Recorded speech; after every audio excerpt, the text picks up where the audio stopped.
So Mary, you're a student and you've just graduated, you have all the clinical knowledge about what to do, what type of treatment or adjustments you need to do, how to manage somebody, but now you have to actually charge money in the real world. How do you make that jump from being a student where you're doing a lot of maybe discounted fees or in some cases not even charging people to now having to charge people for money and I guess talk to them about money as well? Yeah, that's something that all of us struggle with when we start seeing patients in the real world. And something that took me a while to grasp was how to create value, okay? Because patients aren't paying for the adjustment, they're paying for their dream life or their dream outcome after their care. We were doing some training actually yesterday with a group of chiros and CAs, and we were talking about, well, how do we maximize value as much as possible? Because as you said, kind of like with drills, people don't pay for drills, they pay because they want to get holes in wood essentially. And it's the same when people come in, they're not necessarily coming in because they want the adjustment, they coming in and paying because they want what the adjustment brings.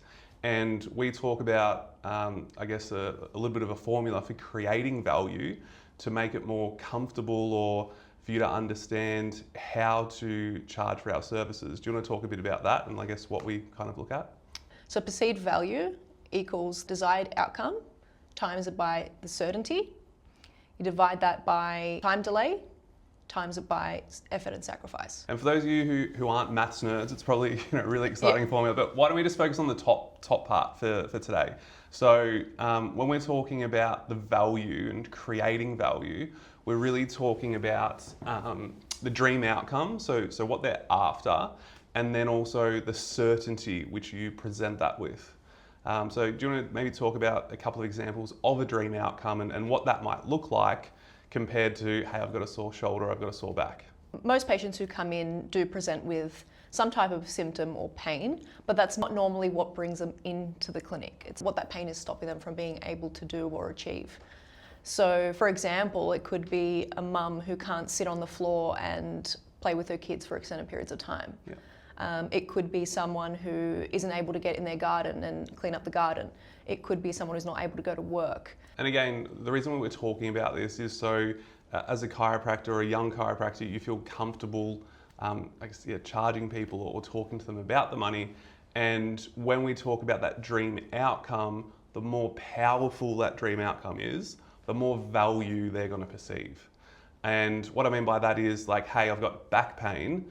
Can you get rid of that? Well, if you can actually communicate to them that, hey, that the back pain is, stopping you from, let's just say, walking to start with, all of a sudden that's going to be a little bit more value for them because they can see how it fits into their life.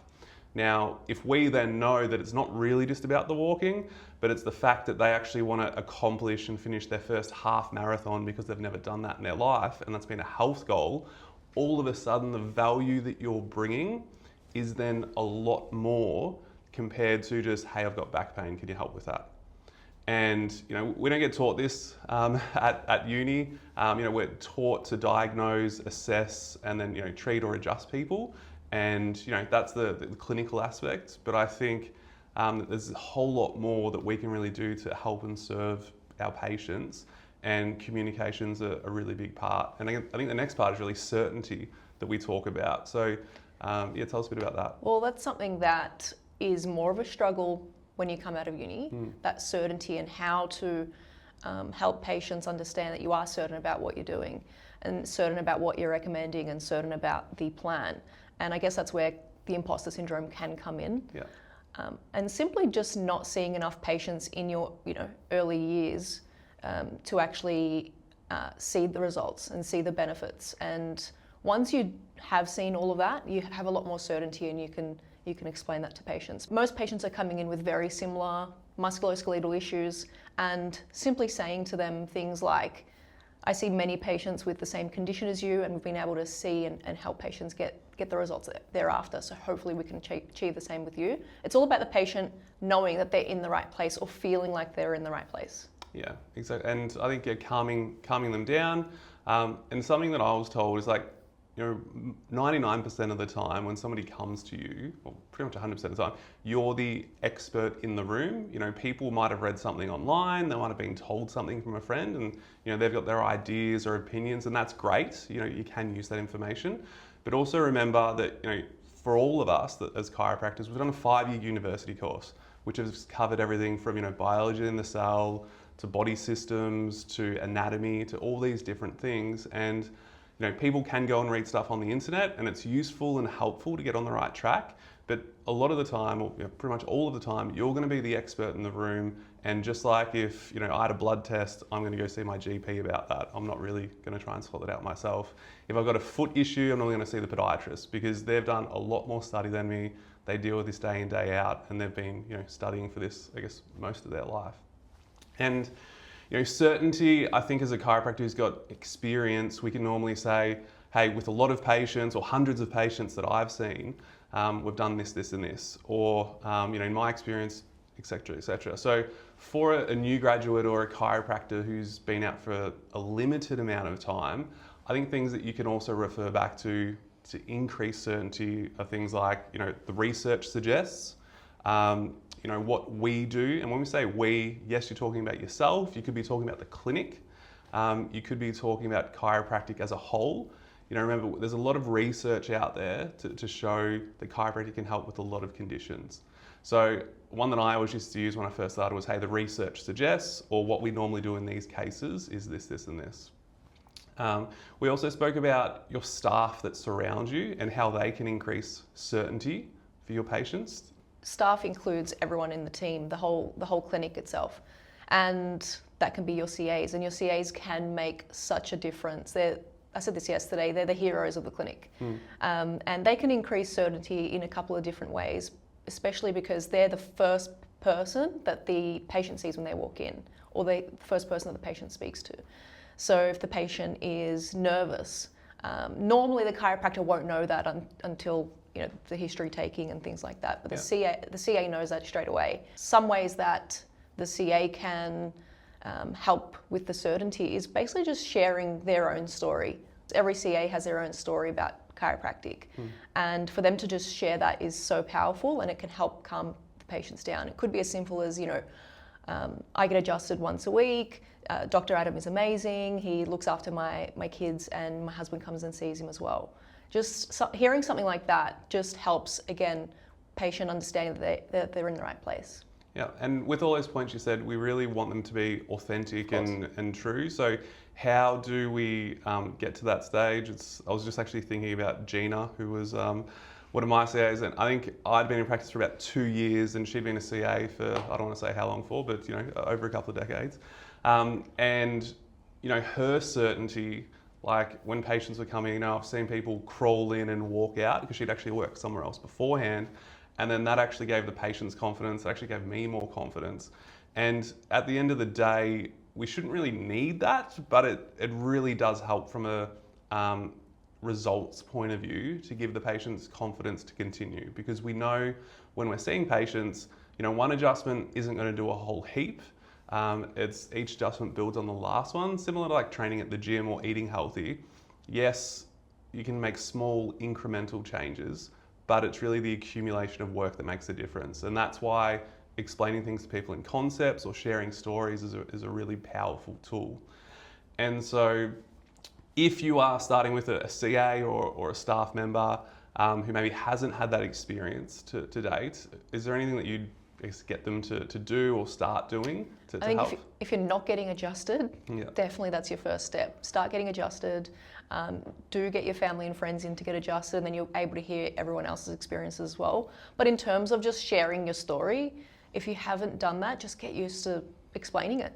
Just do it. And initially it's going to be uncomfortable, it's not going to feel right, and you might, blurt out some words, and over time it will start to get more comfortable, but patients really do appreciate it. Yeah, and that certainty can also come from the chiropractor as well. We've focused a lot about the CA, but then the chiropractor, if you're sitting back and maybe a bit timid and not as confident, then that's going to rub off on the patient and affect their experience, and in turn is eventually going to affect their results. So whilst we're showing up, I guess, for ourselves, I think it's also just as important to show up for the patient. You know, if you walk in there with your head down and they say they've got, sciatica, you're like, oh, okay, I think I can help with that. Versus, hey, I've seen this before, I know I can help, or, most likely we're going to be able to help. We've helped lots of cases with you. Or, the research suggests we can get some really good results, so that's what we're going to go ahead and do. It's going to build confidence for the patient because they're presenting to you with certain conditions, and if you're like, oh, I guess I can help, or maybe we can help, that's not going to fill them with confidence they're in the right place. So I think the reason that we're talking about all this is coming back to patient value. And, we're talking about value equals desired outcome times by certainty. Is there anything else, any other points that you think are going to be useful for a new graduate or a chiropractor that's struggling to increase the value with these patients? I think when you're explaining x-rays, explaining the patient's results and going through care recommendations, you really need to ask yourself a few key questions. Does it make sense, and is it going to be worth it? And if chiropractors can answer that for patients, then that value increases as well.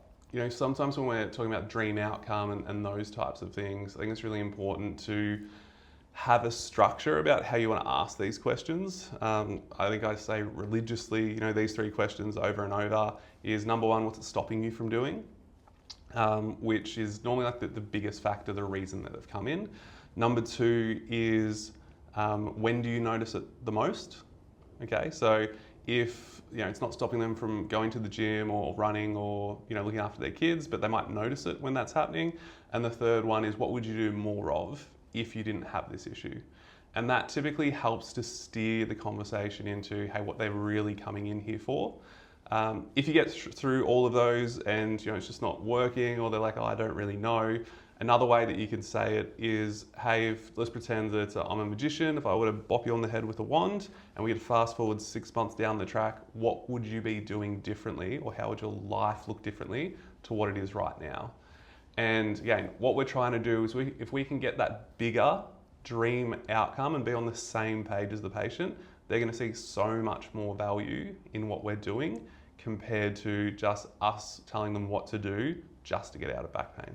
I actually remember a patient that I had who, I was trying to get the dream outcome. I was asking her all these questions. She's like, no, I just want to be pain-free. And I said, okay, well, if in 6 months' time you were pain-free, but something else was stopping you from being able to work, let's say your mobility still wasn't there, but you had no pain, would you be happy? Would that be a success for you? And she's like, no. Sometimes patients are so fixated on the pain and they don't even maybe know what their dream outcome is, and we've got to help them with that. And we've got to remember, there's no real other health practitioner that maybe goes into this level of depth. Yeah. So we've just got to be patient with the patient and help steer them in the right direction, like you said. And when people first come in, the way that they're trained or the way that their psychology works is often move away from pain with the least amount of effort. And so sometimes if we can transform that into a desired outcome, they're normally a lot more willing to put more effort in, and in turn they're going to get those better results, hopefully faster as well. Definitely.